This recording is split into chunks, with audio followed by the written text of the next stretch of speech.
গবেষণাগার ছেড়ে এবার ড্রয়িং রুম বা বসার ঘর পরিষ্কার করছে এআই রোবট। শুধু মেঝে পরিষ্কারই নয়, কাপড় ভাঁজ করা, বোতল তুলে ডাস্টবিনে ফেলা, এমনকি ঘরের বিভিন্ন জিনিসপত্র গুছিয়ে রাখার কাজেও মানুষের সঙ্গে কাঁধে কাঁধ মিলিয়ে কাজ করছে এসব কৃত্রিম বুদ্ধিমত্তা চালিত নতুন সহকারী।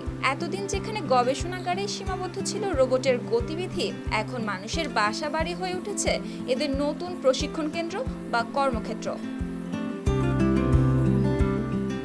চীনের একটি অনলাইন গৃহস্থালী সেবা প্রতিষ্ঠান 58.com এবং রোবট নির্মাতা প্রতিষ্ঠান এক্স স্কয়ার চালু করেছে এমন একটি সেবা, যেখানে ঘর পরিষ্কার করতে মানুষের সঙ্গে কাজ করছে এআই চালিত রোবট।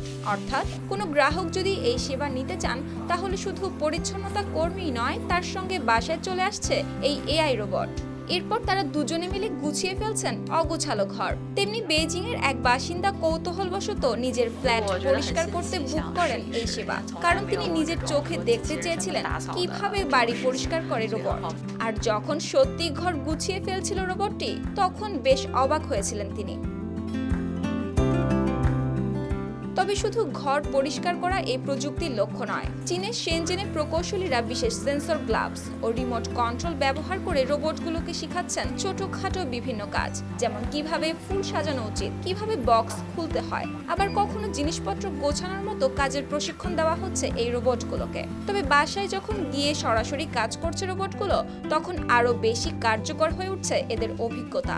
তবে গবেষকদের মতে রোবট এখনো বেশ জটিল একটি প্রযুক্তি, তাই সাধারণ মানুষের ঘরে নিয়মিত ব্যবহারের উপযোগী করে তোলা এখনো বড় একটি চ্যালেঞ্জ। ফলে ভবিষ্যতে রোবট মানুষের সব কাজ কেড়ে নেবে বা পুরোপুরি মানুষের জায়গা দখল করে নেবে, এমন পরিস্থিতি আসতে এখনো অনেক পথ বাকি। তবে সেই ভবিষ্যৎ খুব দূরেও নয়, কারণ প্রযুক্তির উন্নতির সঙ্গে সঙ্গে হয়তো এমন এক সময় আসবে যখন ঘরের সব কাজের জন্য মানুষের পাশাপাশি নিয়মিত দেখা যাবে কোনো রোবট সহকারীকে।